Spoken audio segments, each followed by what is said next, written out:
there are many people who would love to be here this afternoon, and because of load shedding and many other reasons, they're not able to be with us. So we'll record and then we can share that with you at some other time. And I'm going to ask that those people who are not speaking, if they could just mute themselves so that we can make sure that we don't have lots of background noise. So my name is Louise van Rijn. For those of you who don't know that, I am in this conversation this afternoon. I'm here as the convener of Africa Leadership Week, which I have to be honest with you is just an excuse to get us in conversation. And I also want to acknowledge the fact that the idea of African Leadership Week came from a conversation that Prof Madonsela and I had when we were walking from Stellenbosch to Pniel last year. And she's wearing an Action for Inclusion t-shirt, as you saw there. And that was the walk. We walked for Action for Inclusion. And so on that walk, we came up with this idea of convening a community of leaders who are committed to a better, a more just and equitable society. Just give me 1 second.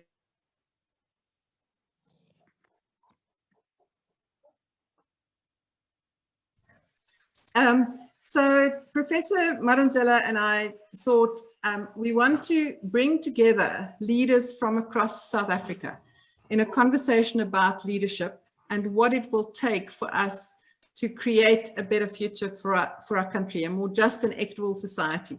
So let's start with Professor Madonsela. I can see that you're wearing that Action for Inclusion t-shirt. Do you want to start by telling the people on the call just what is Action for Inclusion all about, and how did it come that you and I went on that walk last year and dreamt up the idea of African Leadership Week, which is what happens when you put people like us on a walk? Thank you, Louise.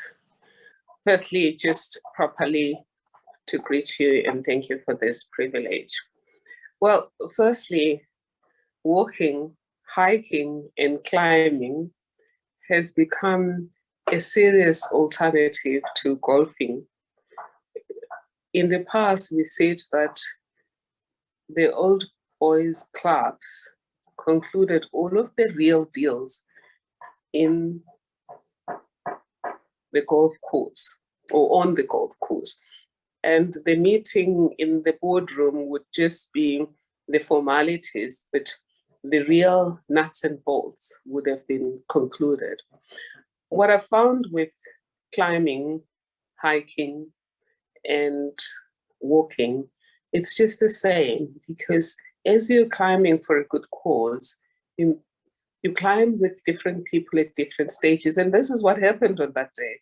1 minute I was with you, the next I was with the mayor of Stellenbosch, the next I was with a councillor from Kayamandi, and then another councillor, and then various leaders and young people that were part of the journey. And actually, Action for Inclusion itself came from such kind of walk.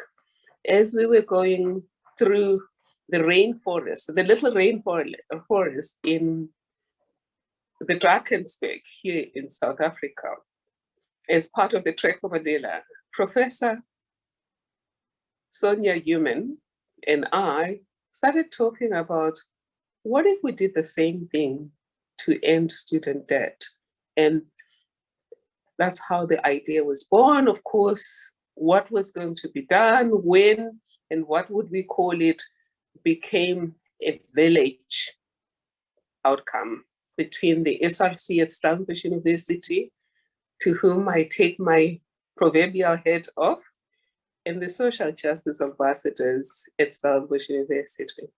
And then during our social justice walk, you came and said, what if we had a whole week of activities to discuss the concept of leadership in Africa, the pressing challenges for leadership, but more importantly, what kind of leadership is attuned to the challenges facing the continent today, and what can our continent give to the world to lead the world through these turbulent times. And voila,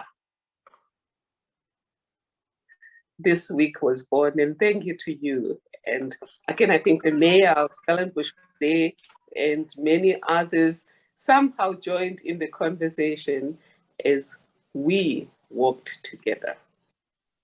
So walk together, as many of you know, has been a big metaphor in my life. On the 5th of May 2009, the Dinner King scenarios were published, and one of the scenarios was walk together, and it became one of my, you know, kind of call to actions for me personally. And I'm really interested in, if you track the stories of how things develop, what are those moments? So for Africa Leadership Week, that walk from Stellenbosch to Pniel was a really important moment. And I'm sure that for many years to now, we will come back and remind ourselves of that day. But I want to just remind Prof. Thuli that the conversation actually started before that. Well, it started in many different places and ways, but I've been incredibly blessed by Prof. Madonsela's contribution and support to Partners for Possibility over the last decade. So, and she regularly showed up to just be one of the most amazing supporters. If you ever get her to be a supporter of your cause, it's life-changing. I'm assuming that we keep losing the picture because she's load-shedded and she's trying to kind of keep things. So I'm sure we'll have her back when she's ready to do that. But so Prof. Madonsela has been an amazing supporter to us, and over the years she has become one of my, you know, claims to fame. As we've got this beautiful endorsement from Prof, etc. And so when I said to her I'm leaving the leadership of Partners for Possibility, she had an immediate response, and she said, you have to go and do the ALI at Harvard, the African Leadership Institute, which is a program for experienced leaders like Prof. Madonsela when she left the Public Protector's Office. And it's a program that encourages and supports senior leaders to launch their next piece of work. And I made the decision, and we'll come back to that, I made the decision to not follow her guidance, which is a big decision. You know, when Prof. Madonsela says you should do something, most of us would go, well, we'll do it then.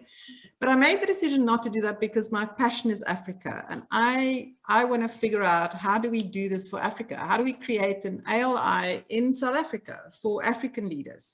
And how do we make South Africa an attractive place for leaders from around the world to come and lead about leadership? But we realized when on that walk to Pniel that this is not, South Africa isn't currently that attractive to people from other countries because we haven't got our house in order. And so we together have to figure out how to get our house in order. So Prof. Madonsela, but I want to kind of go back to your ALI experience, because you came back from Harvard and you launched the Tumor Foundation, you launched the M Plan, you launched some amazing initiatives. And so I'm not going to Harvard, but I'm inspired by your example. So tell us what that experience meant for you and what you have launched. And so, and I have a reason why I'm asking the question. So after the conversation in November last year, Africa Leadership Week has become much more than just a time together in Stellenbosch. It has become a movement of leadership for Africa. And we are meeting online like this. There's going to be a lot happening before September. Some of us will then get a chance to be together in September, but we will continue to do a lot more outside of just meeting in September. But this idea, Prof. Madonsela, of leaders being ignited to go do big things, you're an example of that from that experience. Do you want to share with us a little bit more about what did that experience mean? Because we want to create that experience for other leaders in Africa and from the rest of the world. So, well, yeah, going to Harvard indeed was a life-changing experience. It wasn't where I thought I would end. The original invitation was to come to Oxford, and a friend of mine said, no, Oxford will be exhausting because you'll be teaching there, and why don't you go to Harvard? So I was invited to Oxford, and I ended up going to Harvard, not by invitation, but by self invitation. And I'm so grateful that I took that decision, because you're right that we have a lot to offer here in our continent when it comes to leadership solutions that are attuned to our own pressing challenges. But in Zulu, it is said, indlela ikuzoba phambili, which says you ask for directions from those that have gone before. There's another Zulu saying that says, ukuhamba kuzala induna, which means traveling creates a wise headman.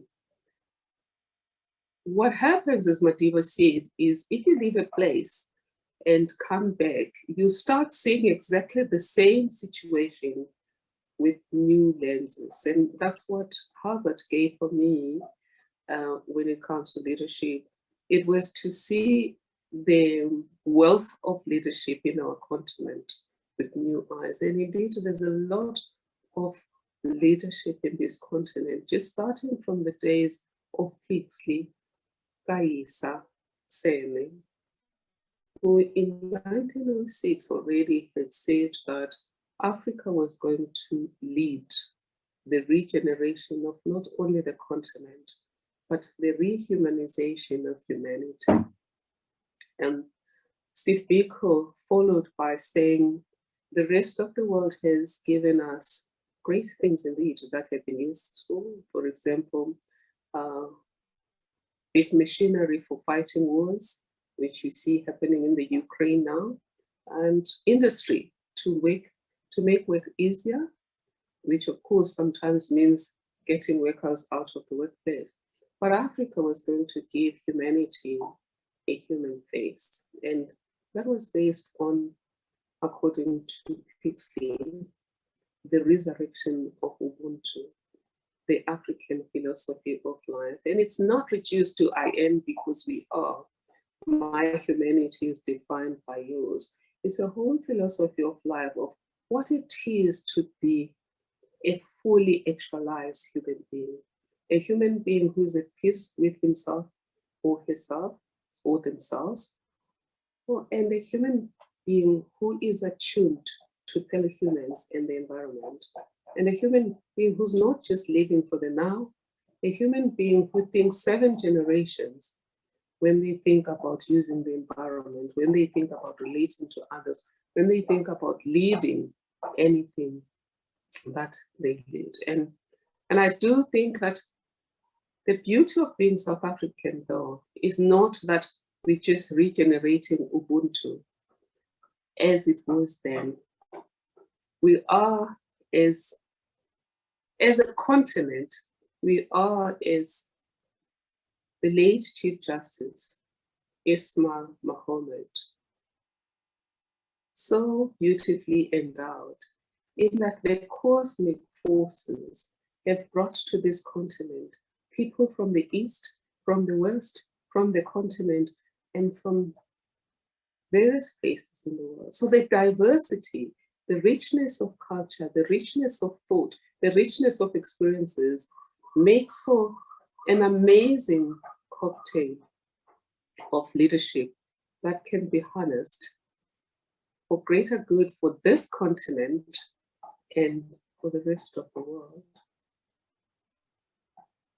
So it's so beautiful how you're just continuing the theme of the conversations we've had over the last while. Last week we had Dr. Koza with us. And Dr. Koza, let me just quickly mute you. Dr. Koza was talking specifically about his book, Let Africa Lead, and encouraging us to think about African leadership as a leadership of compassion and care. And I know that resonates very strongly with you, specifically with regard to the work that you are currently doing. So how the idea of African Leadership Week has now developed, Prof. Madonsela, is that what we want to create is an opportunity for people to collaborate across boundaries and walk together, like you and I have done when we started this conversation, across business, government, civil society. So you've been leading a few, and we want to create an opportunity for us to discover what we are all busy with so that we can join. And I want to create an opportunity for you to do an invitation to this community. And then we've got some questions that people want to talk about, but I think let's kind of start with the things that are closest to your heart. And closest to your heart, as I understand, is the Musa Plan for Social Justice. It is the Tuma Foundation and what the Tuma Foundation is busy with, especially with regard to yours strengthening communities. So do you want to just kind of invite people to get involved in the things that are closest to your heart? Thank you. Louise, at the core of my heart is continuing the journey of creating a world that works for everyone. Because as long as there's injustice somewhere, there cannot be sustainable peace anywhere. And therefore that's what ties up the work I've been doing since my teens, when I became a civic activist, a trade unionist, and then eventually joined the ANC underground. But it was all just about a quest for a world that is just to everyone, and a world that is just not just between individuals, but also just between groups, which is what we call social justice. A world where there is an ecosystem that allows everyone to thrive, which is what we ended up with in our constitution, which talks about establishing a new society by adopting this constitution to heal the divisions of the past and establishing a society that is based on 3 pillars that are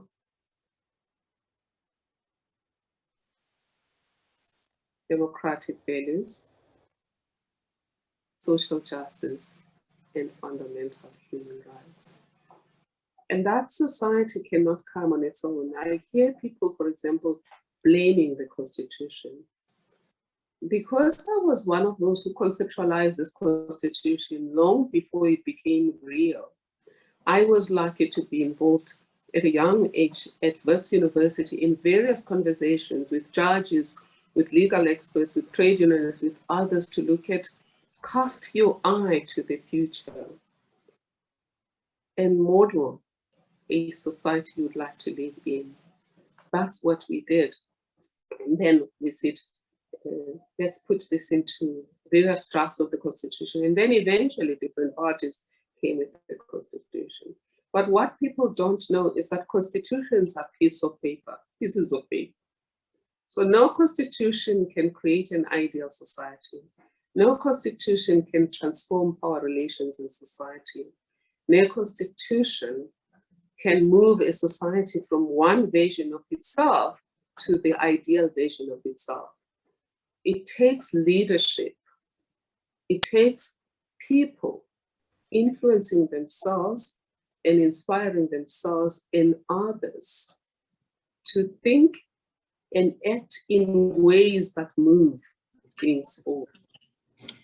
So a lot of the work that I'm doing really is just about leadership for social justice, leadership for democracy that works for all, and leadership at all levels. So the social justice M plan, which organically comes from Stellenbosch University having decided that it wants to be a leader in building a socially just world, and being invited to take up this chair as part of many things that Stellenbosch University is doing to advance social justice.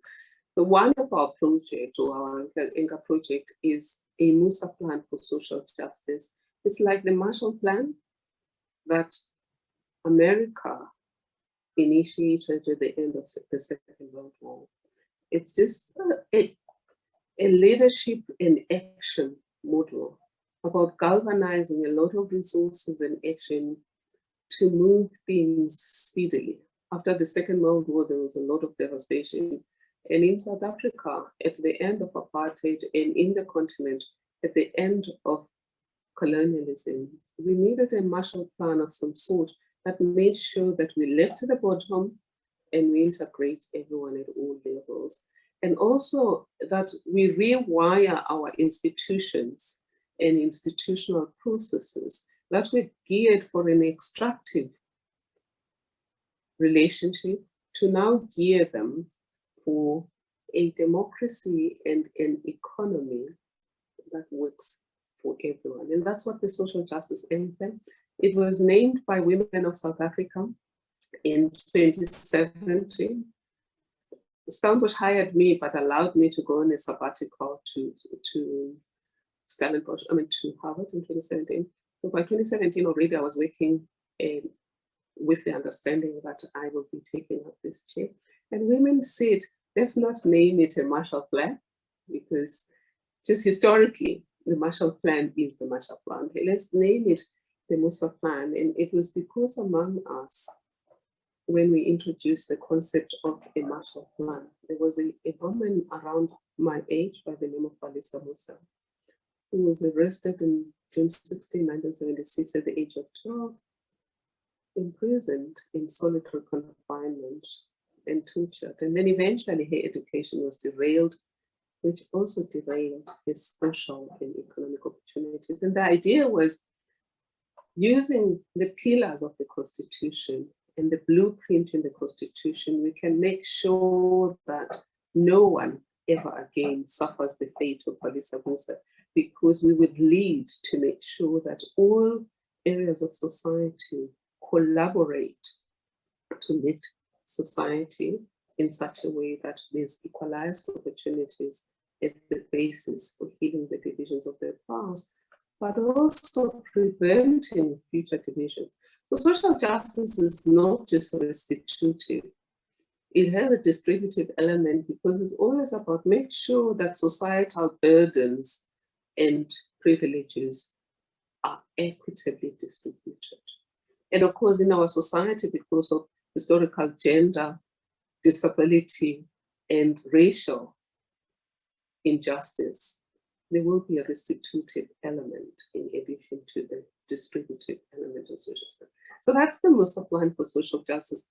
It has 4 key result areas. One of them is helping those who make policies to proactively or prospectively determine the impact of those policies. Is to make sure that those who create policies understand how these policies are going to impact differently on different people in society. How will they impact poor people, rich people, women, men, rural people, urban people, nationals, non-nationals, people with disabilities, and those without. Because often when you create policies, it's a one-size-fits-all. But one size does not fit all. Those in the margins of society fall through. For example, we predicted that COVID-19 policies were going to exacerbate inequalities and poverty in our society.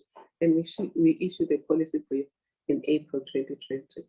And today, exactly that, because we had said, please plan with disaggregated data and predict before you implement your policies on how they're going to impact on different groups, and choose better policies. But if you can't, have a compensation strategy. So that's one of the areas we'd like to assist government with prospective assessment of policies.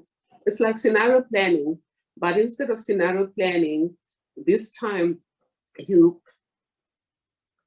planning the future impact of your policies, and you watch the impact of your policies in the virtual space, and you see the atrocities that you do not intend, and therefore you don't implement a policy that will visit atrocities on certain groups in society, or that will exacerbate poverty and inequality, or any group whatsoever. We're also looking at generating leadership in all areas of society. We're also looking at making sure that we generate civil society resources. We also are interested in making sure that there is social accountability, that is, mobilize civil society to be part of monitoring democracy to make sure that it works as designed and it works. So that's the social justice end plan. And then at TUMA, we are about monitoring democracy, cultivating democracy, leadership, and literacy. And our two key projects in this regard, one is Epic Leadership Model, where we train leaders on leadership that is ethical, purpose-driven, impact-conscious, and committed to serve.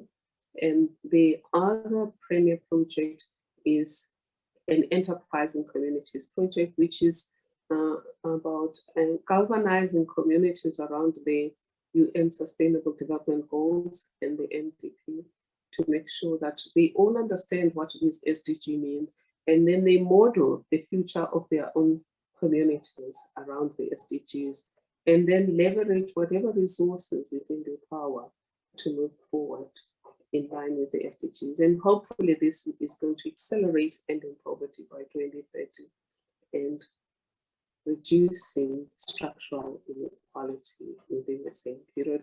And in this regard, I must say that we are collaborating with your organization, Partners for Possibility, as part of Enterprising Communities. I know your group took the schools part, and I honor you and your colleagues for what you've done around rebuilding and regenerating schools, which just shows that when everyone understands that they have the capacity to lead and the opportunity to lead without title and without permission, we can all do something that Partners for Possibility has done with school. I mean, you guys have fixed more than 1,500 schools. So imagine if everyone made sure that there were similar projects on all key aspects of social life in the whole of society.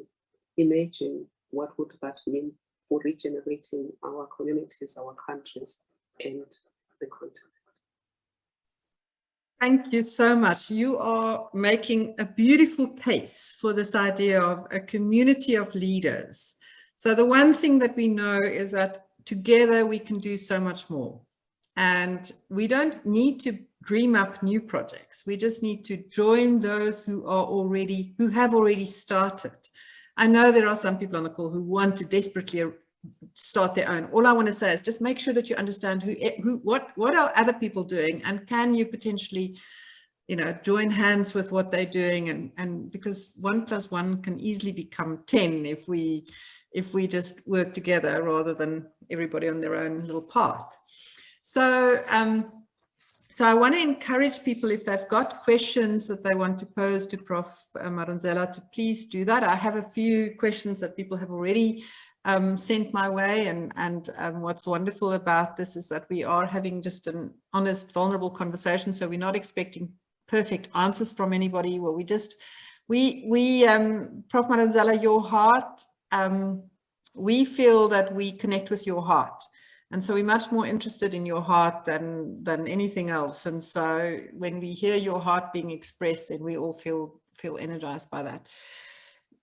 One of our objectives, we have this multi-pronged objective with this idea of a community of leaders who are going to work together across boundaries, who will feel a sense of belonging to this community, because we are all co-creating that belonging rather than waiting for someone else to make that happen for us.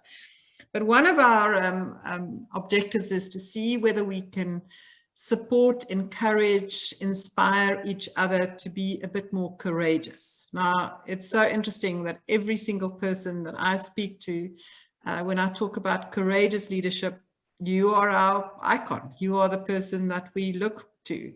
And so I wonder whether you would be willing to share a little bit about your own experience. You took some big risks and you have been incredibly courageous over the years. And we'd love to hear a little bit from you around what made that possible. What was it about that situation that just made you feel you could not but stand up and be courageous? So thoughts about courageous leadership and speaking truth to power. Louise, when I look back at what happened under the public protector during my term, I connect the dots backwards, because that's what Steve Jobs said, that when you're in the thick of things, you don't see how the dots connect. But when you look back, you can see the dots connecting. For me, that's how we came up with this epic leadership model. We found that what kept us going and what kept us on track within the guardrails of the Constitution and on the office was a focus on ethics. What was right in all given circumstances, not worrying about who's right, just what was right. And that's why we could treat a Gogo Dlamini from Ofimbaba the way we treated the president of the country, because it was always doing the right thing, because it's the right thing to do, and finding out from the playbooks on ethics what is ethical in the circumstances, and of course to create our own guardrails as an institution. We had an investigation, a set of guidelines for investigations, which eventually I turned into a comprehensive standard operating procedure on investigations. And so that's the first part, was just being ethical, doing the right thing because it's the right thing and doing it the right way. By first establishing what is right, so guided by the Constitution, guided by universal principles of just right and wrong, including the golden rule, and being guided by our own organizational ethics, and then our standard operating procedure. And a simple formula: what happened? What should have happened? Is there a discrepancy between what happened and what should have happened? If there's a discrepancy, is it an explainable one? If it can't be explained, shall we call it improper? And if it was improper, was somebody harmed by it? And if somebody was harmed, how do we take them back to as close as possible to where they would have been but for government? So it was ethics. The second part was purpose-driven. What was the purpose of the institution? So in all given circumstances, in the middle of the storm, we had to ask ourselves, what's the purpose of our institution in this regard? And that became extremely important when we had to deal with cases such as against the rules. I don't know if people realize that until we did against the rules as a public protector, no contract had ever been cancelled by the courts if it was corrupt. We were the first to say, and we used, this is where again I talk about why we're privileged as African leaders, in that in this continent we have a convergence of different packages of humanity. And here we looked at, for example, Lord Denning's view that when a contract is tainted by corruption or illegality or dishonesty, then it is not a contract in law. And that's what we did in Against the Rules. And when we looked at Nkandla, people think that it was all about corruption. But at the end of the day, Nkandla was not just about corruption. It was about how do we safeguard democracy. If we would allow the resources that are meant for the entire society in South Africa to be used unlawfully for the benefit of one individual, what will be left for funding education, health, social security, and all of the things that we need to make sure that not only does our democracy work for all, but our democracy also heals the divisions of the past. In other words, it achieves the restitutive element. So purpose-driven. Impact conscious was another thing.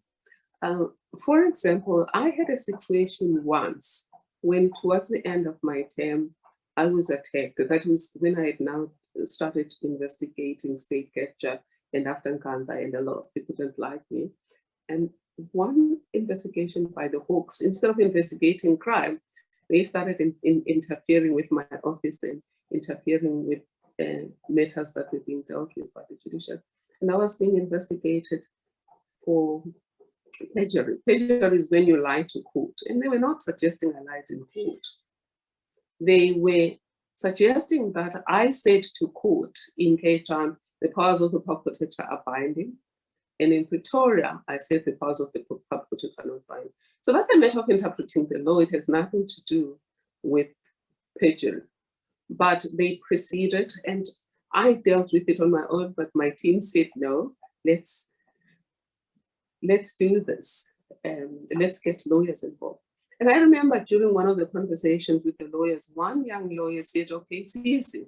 You are allowed to change your mind. Why don't you simply say you changed your mind? This is where impact consciousness becomes important. Because if I had taken that simple way out, because unethical conduct is often the easiest way out. And I could have gotten away with it.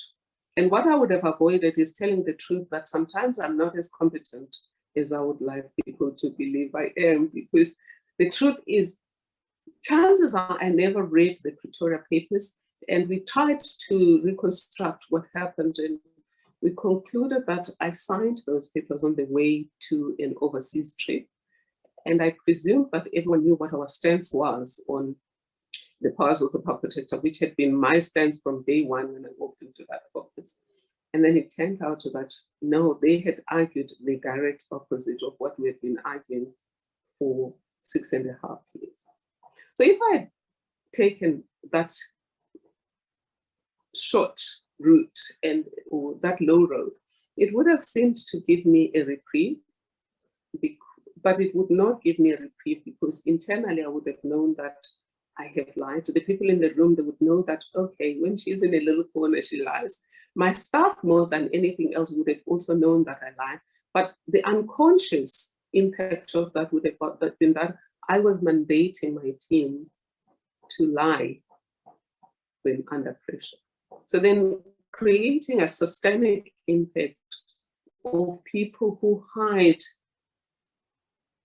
inefficiencies. And in an organization, when people hide mistakes, the organization sooner rather than later is going to collapse. So initially, everything looks like it's good on the surface. As you see with many institutions in government now, everything looks like it's okay, whereas people were hiding mistakes. And then when everything falls apart, as you see it, ESCOM, it looks like that the new person is at fault, whereas you've had a systemic erosion of trust, of proficiency, and of uprightness. So that's impact consciousness. I chose to just tell the truth that I had made the mistake, which meant pay now instead of pay later.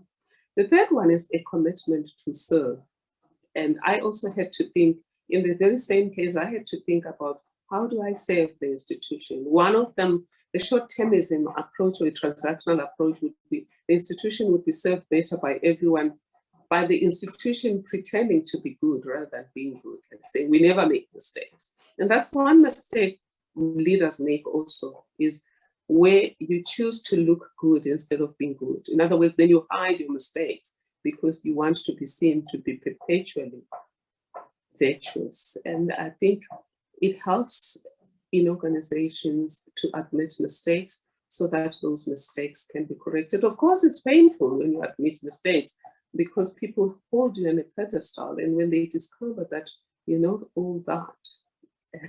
I know that, for example, when I summited Kilimanjaro the first time in 2019, I nearly didn't summit, and I had to face the pain and indignity and maybe a bit of shame of not summiting with the group that I had led. But again, the epic leadership model is about focus on purpose. Because if I had started to now focus on, I'm not going to be there waving the flag, I would have ended up going back home. But even there, again, I was given an opportunity to lie. And because most people who have not summited Kilimanjaro don't know that it's 3 peaks. So somebody said to me, no, after we're done the first peak, said, okay, let's go home now. The average person doesn't know that there are 3 peaks, and you get a certificate for summiting. And then, but I would have known that I didn't do the final peak, which is Uhuru, and everyone else that had been with me would have known that I didn't do. And this is where you then end up drinking if you drink, and I don't drink, so I can't afford to have a war inside my head because I cannot, suppress that war through over drinking or things like that. So again, but what helped me with that one was a commitment to serve the girls. When it was clear that I almost didn't summit because of a foolish decision I've made, leaders can be foolish at times. And as Brene Brown says, you've got to admit sometimes your vulnerability or mistakes. So in this case, I had focused on slimming down so that I could get back on my summit pants, which I had imprudently been eating yogurt in Italy, dairy-free yogurt in Italy shortly before I went to Chile. So I had gained a little bit of weight. And so that's again, deviating from your guardrails. But coming back to commitment to serve and impact consciousness, I had to think about the girls again. If I go back home, what lesson am I telling to the girls about persisting through difficulty? Because Trek for Mandela is to support caring for girls, which is collecting birds for girls, but also supporting young girls and training them to appreciate their humanity and to lead themselves to success and to become leaders of their own community. So that helped me both in terms of proceeding with that journey, but secondly, persisting to summit, to the 3rd summit. And last thing, just talking about the epic leadership model and what we do at TUMA. As part of the epic leadership model, we believe in a growth mindset, or we call it the GBF, the GBM factor. That what keeps you persistent with epic leadership is to cultivate your intelligence, your emotional intelligence, social intelligence, spiritual intelligence, and intellectual intelligence, because then the intelligences help you to make the right decisions. Because I have learned, this is the last thing I want to say, is what I've learned at TUMA, at Stellenbosch, from my mountain climbing and throughout my life, is that it is not entirely true that when we know better, we do better. And I know Maya Angelou said that, and for the longest time, I believed that. It's not true that when we know better, we do better. If when we know better, we do better, I would be as healthy as all of the knowledge that I have. I would never do anything that undermines my health. But when we know better, think better, and feel better, we do better. And that's part of leadership, is therefore cultivating a mindset that will support you to do what you believe is right. Because you might know what is right, but do what is wrong, which is what we see in government. People know what's right, but they do what's wrong because there's a dissonance between what people know is right and what they subconsciously and consciously lead themselves to do. So, wow, a whole mouthful. So I wanted to say to everybody that I'm going to make it my mission to make sure that we have Prof. Madonsela facilitate and be part of a conversation about epic leadership. So this is a taster. We'll go deeper into this topic in Stellenbosch in September. You do not want to miss this, and you want to bring all your friends. And Marianne is saying, yes. So Marianne said this morning, I'm going to be in Stellenbosch in September. So, now I'm going to go into Thuli because I want to kind of go real here. So we have Stuart Pennington on the call today. Well, firstly, someone sent me a private message just now, and she said, sometimes all of this call for courage, we end up feeling lonely, and because we're going against the stream. So the one thing I want to say is part of what we're trying to do here is to create a community of people who can support each other. Because when we feel that we're part of that, then we're able to deal with some of those storms so much better. But one member of our community is on the call. He's on the Stuart Pennington. And I don't know whether you know, but Stuart was the founder of South Africa, The Good News. He's really been working incredibly hard over the last, I don't know how many years, Stuart, 20 years to change the narrative about South Africa.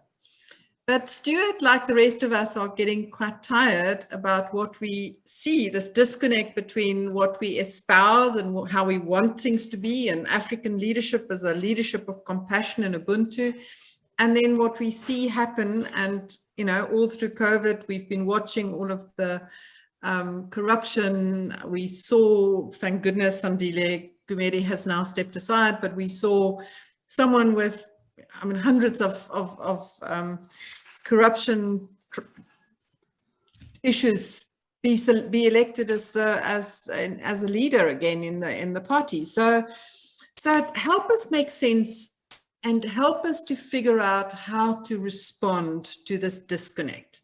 You know, I spent the day yesterday with Dr. Khoza. I was so inspired. And then we got to the disconnect between his message and what we see every day. And it's a tough one.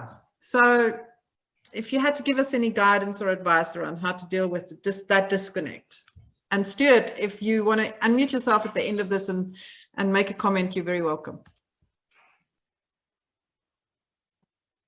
Thank you. There are several levels to what we can do to overcome the disconnect. Firstly, it's at a personal level. As I've indicated, it's one thing to know what's right and even pontificate about what's right. But then you need to follow through, and that's where self-leadership becomes important. That what we say and what we do are in sync with one another. But secondly, when we do make mistakes, to admit those mistakes and keep growing. Because I think it's Jeremy Griffiths, an Australian biologist, who talks about the human condition. He just talks about, you know, once you have condemned yourself to being a bad person, it's almost people say, okay, now I've signed a deal with the devil, so I might as well just be a devil's child. And I don't really mean it in a Christian's way. That, let's say somebody signed up in politics as a young person to do good for humanity. And somewhere along the way, they ran out of money and there was an opportunity to be part of a rigged tender so that they could get 200,000 Rand. But, you know, they felt bad about stealing 200,000 Rand, which could have improved Koko Dlamini's life. And then when you feel bad, you make yourself feel better by, again, getting more money so that you can splash goods, splash good cars, etc. So it becomes a vicious cycle of wrongdoing, in that you then stop trying to improve your feelings, your internal feelings. You start improving how people see you, controlling how people see you by looking like you are all that. So part of it, that's why when we teach on epic leadership, we include the easy intelligences. And the second part of it is about the ecosystem approach. And you speak about collaborative leadership. It's extremely important because there we hold each other accountable, but we also hold each other's hands. So it's not just about making sure that each one of us does the right thing.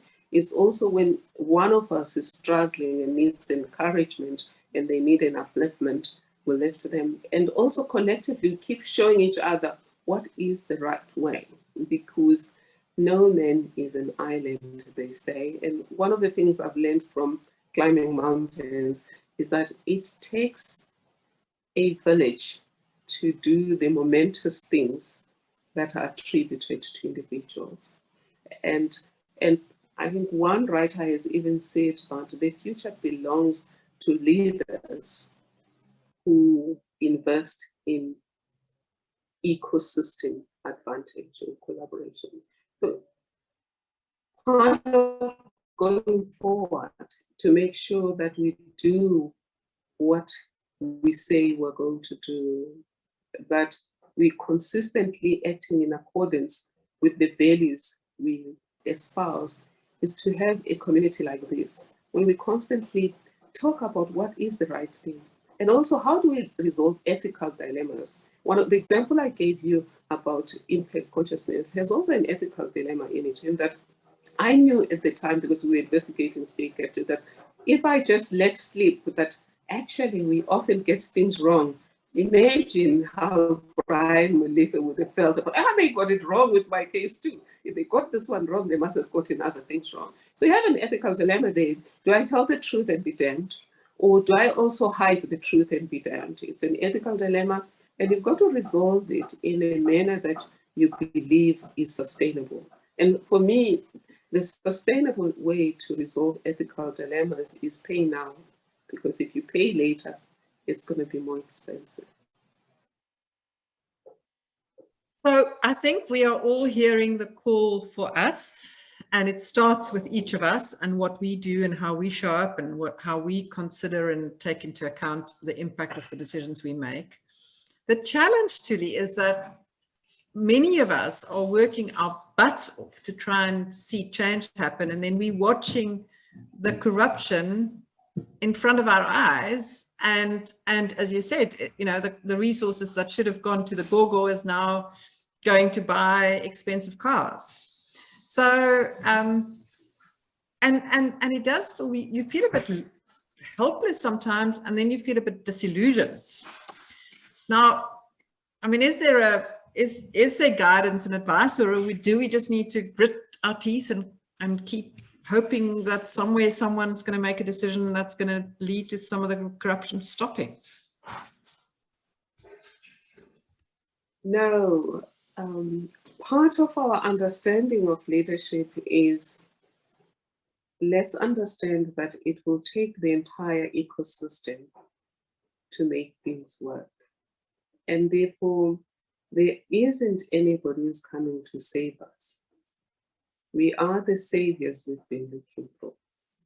And I don't mean it in a disrespectful way from a Christian point of view. I'm a Christian, and I do believe that Jesus Christ is our savior. And again, I don't mean disrespect to Muslims who believe in Prophet Muhammad. And I do believe there's one God, and you worship him the way you want to. Nor is disrespect to ethic, to atheists, etc. But I just think, though, that as civil society, we tend to behave like consumers. And democracy was invented in around 4th to 5th century Athens as a word. I mean, people would say, no, there was democracy in Africa. Athens studied Africa. So I don't want to undermine democracy-like systems that were there in the East, in Africa, etc. But as a concept, democracy was invented in around 4th and 5th century Athens. And it was about nothing about us without us. You know, people with disabilities say that.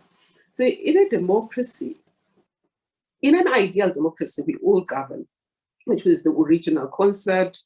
Every dem, which is DEME, is represented in the council, and then a smaller group is then selected to govern. But the Council of 500 had representative from every DEM. And do you know that initially everyone had an opportunity to govern, until, of course, philosophers such as Socrates, Plato, Aristotle, started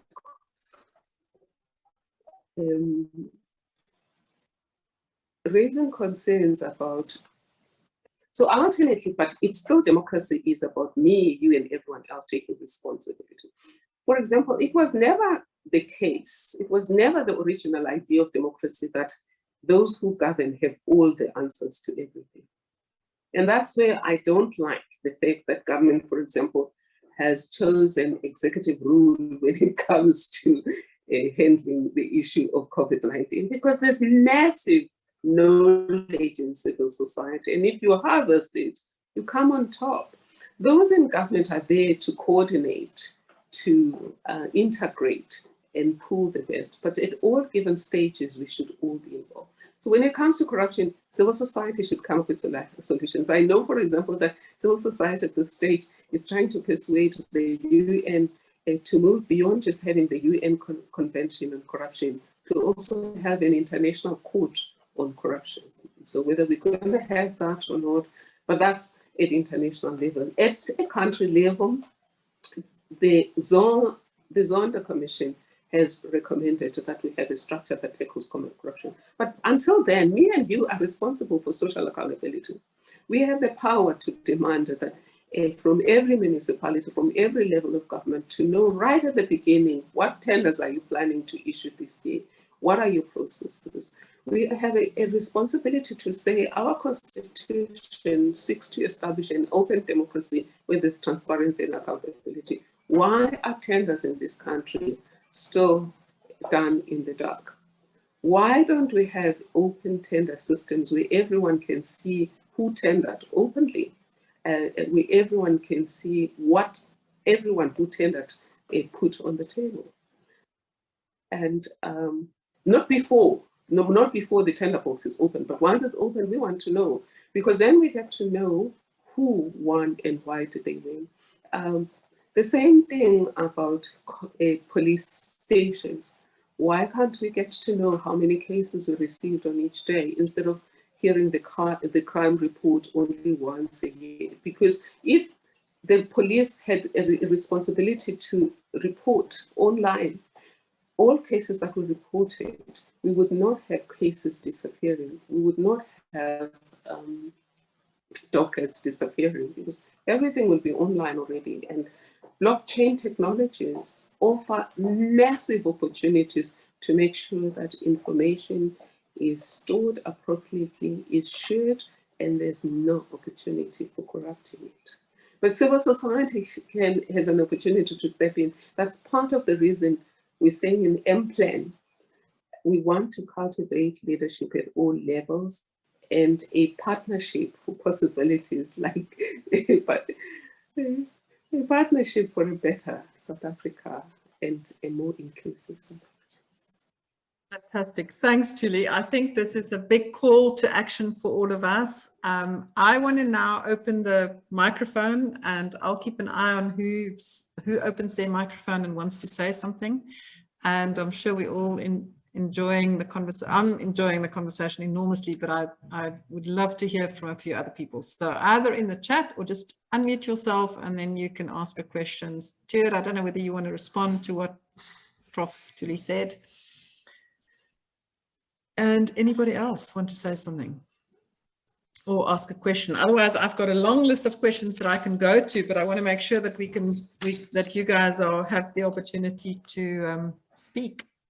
So Thuli, while we're waiting for people to find their voices, Thembeletu, who was also on that walk, I don't think Thembeletu is with us right now, but he tweeted something today, and he's part of our WhatsApp group. So he said, we want to know how Africa can rise despite seemingly unsurmountable challenges. Now, in my mind, the answer is community and the answer is leadership, but I'm curious to know what are your thoughts around how are we going to create the Africa of our dreams? I agree with you. Community, leadership, humanity. Just Africa has an opportunity to revive the spirit of Ubuntu as a philosophy of life. How do we influence and inspire ourselves and each other to move in a direction that takes this continent to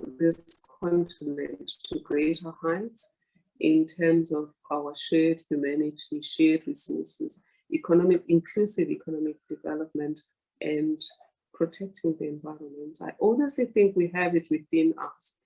And as Ismail Mohammed, and I think Nelson Mandela said this too several times, we are blessed in that we have this cocktail of human diversity that can be harnessed. Even though I keep talking about Ubuntu as a sub-Saharan philosophy of life, I think Jeremy Griffiths and many others will tell you that every society was at some stage anchored in Ubuntu, which is basically shared humanity. How do we make sure that we look after each other? How do we respect the sanctity of every life? How do we collaborate to move forward together? And some people have even shown examples of how apes, and the other day I was watching apes in a Netflix program where Obama, former President Obama, is narrating the story. And I saw these apes, and it was amazing to see how collaborative they are. So to say that we've always been selfish, competitive, and greedy as humanity is not true. And to say unbridled capitalism that only knows nothing but greed is the only way we can develop, I don't agree. I think conscious capitalism, that kind of leadership that harness innovation and hard work to deliver services to society and then be rewarded for it, is what this continent can teach to the world.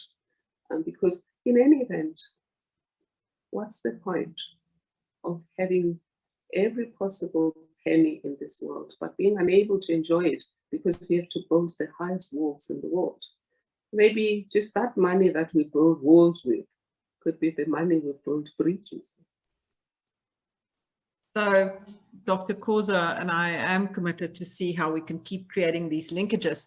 Dr. Khoza was talking about how Africa for so many years has been a recipient, and it's time for us to step into our place as a contribution and to claim it for ourselves, which is why I didn't go to Harvard. I want to figure out how we can, and I hear your point. I'm definitely aware of the importance of learning from those who've gone before us. So I'm going to learn from you, and I'm going to learn from Professor Dr. Khoza, and then and I understand the importance of traveling. So I will be walking with my daughter in South America next week. Today I'm listening, I'm paying attention. But let's hear from Lindiwe and Anthony, because they've got their hand up, and then we'll hear from Mary Dean, and then we might probably be at the end of our call. Lindiwe or Anthony?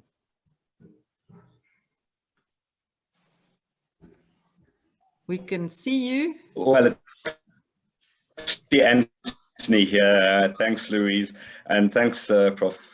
Can you hear me? I am unmuted. Can you hear me? Yeah. Okay, excellent. Prof. Madonsela, thank you very much indeed. I did introduce myself in the small group I'm an associate prof at Wits Business School, and I've also been a leader in the labor sort of movement within the Wits University, inspired by the talk that you gave to many, many hundreds of people in the Solomon Mshango during the 2016 Fees Must Fall protests. And really what I want to ask you today is, it feels, speaking to the converted, how do you get this message through to the people that really, really need it? The ones that are not involved and not committed as you are and as we are, to be quite honest. How do you get that message through? So I'm going to switch my camera off, but really interested to hear your view on that. Thank you. Anthony. Right. Thank you, Prof, for the kind words. I'll speak to how we do it here at Stellenbosch University and at the Tuma Foundation. One is we have events such as this where everyone is invited, and we have summits, social justice summits, conferences, round tables, and cafes for the young people, something called a social justice cafe, where people can be in the room or they can be involved in the live streaming.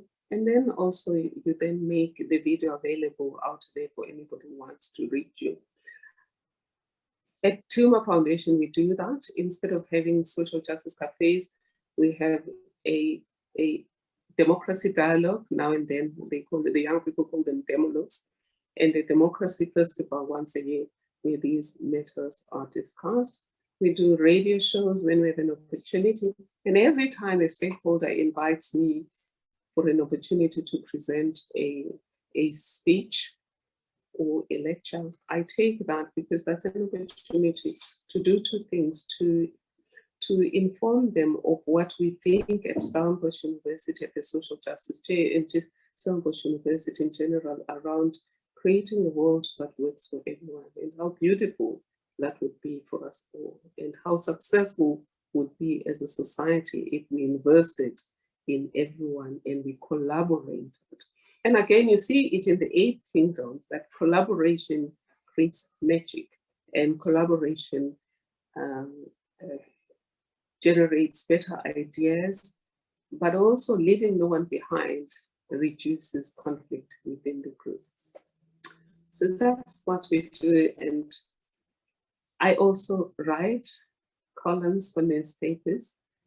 And that, again, is just one way of reaching out. I'm also a member of something called One Young World, where a former South African by the name of Kate Robertson has co-partnered with David Jones, not David Jones from Woolies, a different David Jones, to create something like the World Economic Forum, where young leaders gather every year.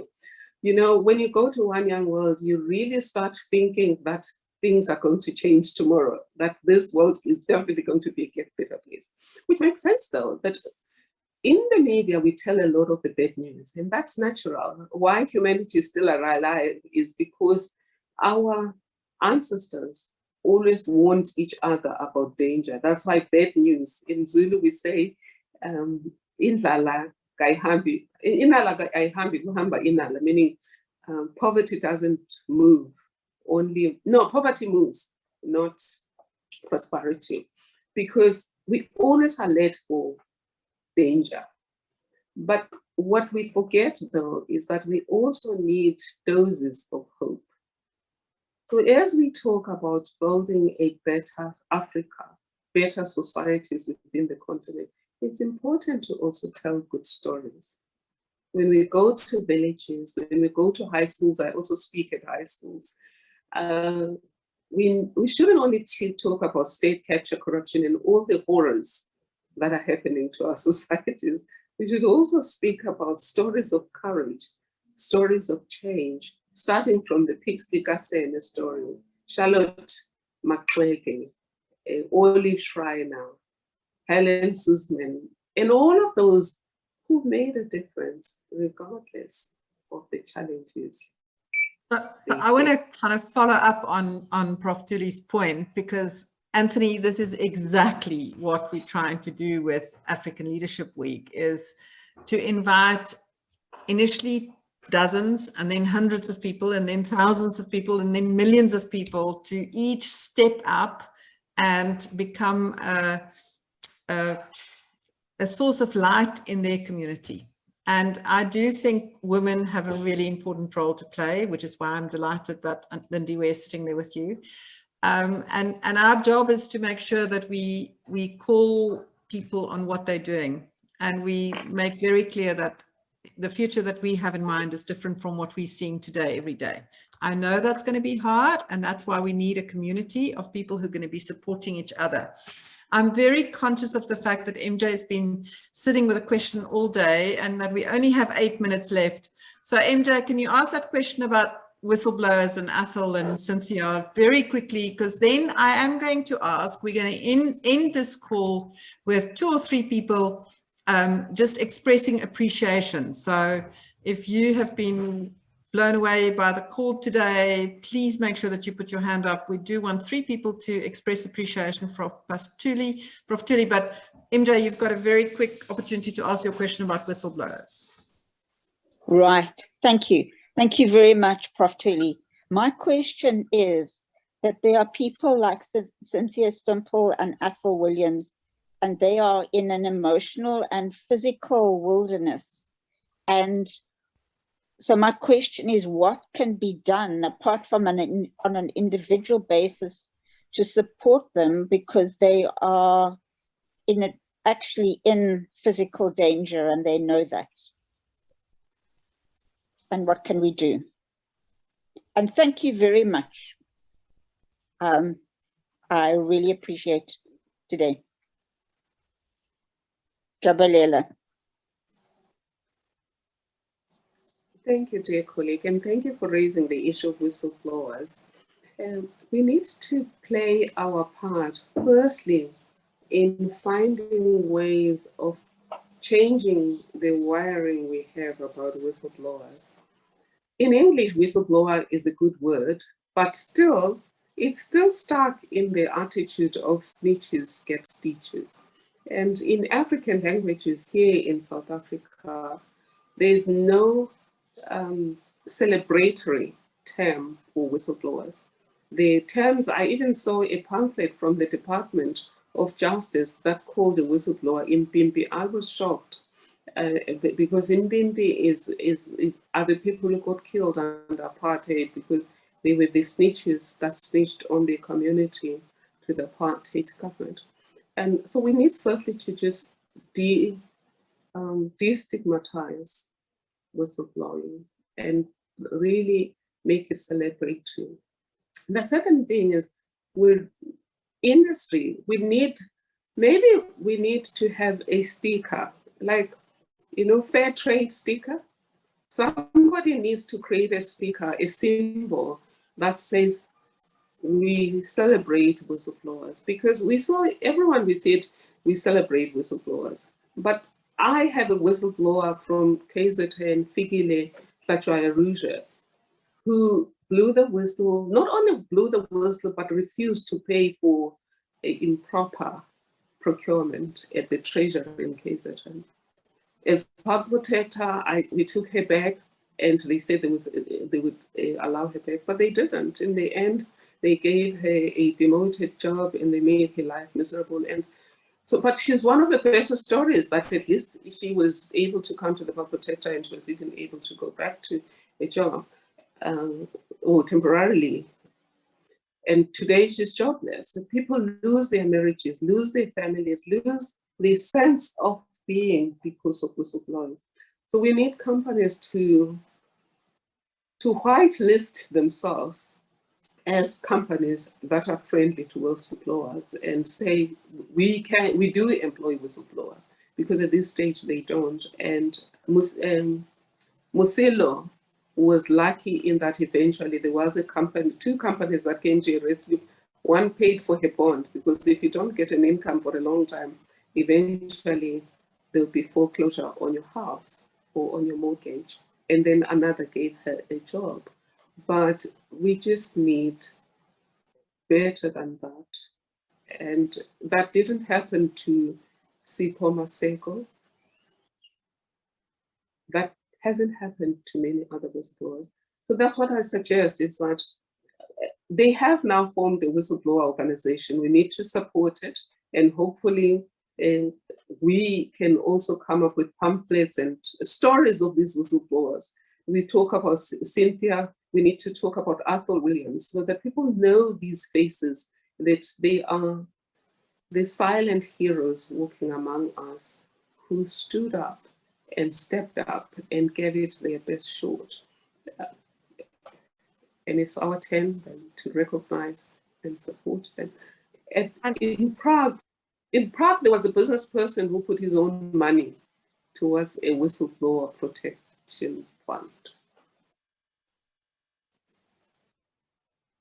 Thank you, Thuli. I do want, Grant, I'm not letting you off the hook. We want to hear your voice. Prof. Thuli is not reading the chat, so she want to hear from a few people who have put beautiful chats in to just quickly speak the words you've got to put in the chat. While we do that, I also want to say that I've, in December, reached out to Athol, and I said, Athol, just want to tell you that you're in my mind. And it was one of the most inspiring things in hindsight I've done, because it made me realize that we just need to be humane to each other. We just need to show compassion. We need to show love and appreciation practically in, flowers to his mother, who is lonely and missing her son in Mitchell's Plains. And so I really want to encourage anybody who wants to practically support Athol Williams. We on a WhatsApp group with him, so please let me know. I'll put my mobile number in the chat, and then you can let me know, and I'll make sure that I connect you, or I get you connected to that group. And And so we've come to the end. Thank you, Thuli. As always, you are just one of the most generous, humble, down on to earth, authentic leaders I know, and you inspire me every single time we're on a call together. And I cannot wait to be in with you in Stellenbosch in September. I want a few of you, Caroline, your words are beautiful. Grant, do we want you to say the words? Could you please unmute yourself and say the words that you've been posting in the chat? And Anthony has got his, oh, sorry, Anthony's just, Grant, please. Certainly. No, I just want to acknowledge Prof. Madonsela. One of the themes that's really come through in conversations on leadership that we've been having is that of character and the imperative of character for positive leadership. And I really believe that the Prof epitomizes the type of leadership that our society needs more of. And I want to honor her for that and express my profound appreciation for her courage. But it's, you know, her leadership is also evidenced with such humility and empathy. And she's an inspiration. And so I'm just inspired by you, and thank you for everything you've done for us. So with that, Thuli, I have told 100 people that when you, or many people, that when I did that conversation with you, you asked me at the end for some patkos. So 1 minute of patkos from you as a leader that we all admire and love. We each have an opportunity to create the future and presence we want. And in doing so, leadership is what will take us to where we want to go. And none of us needs permission or a title to lead.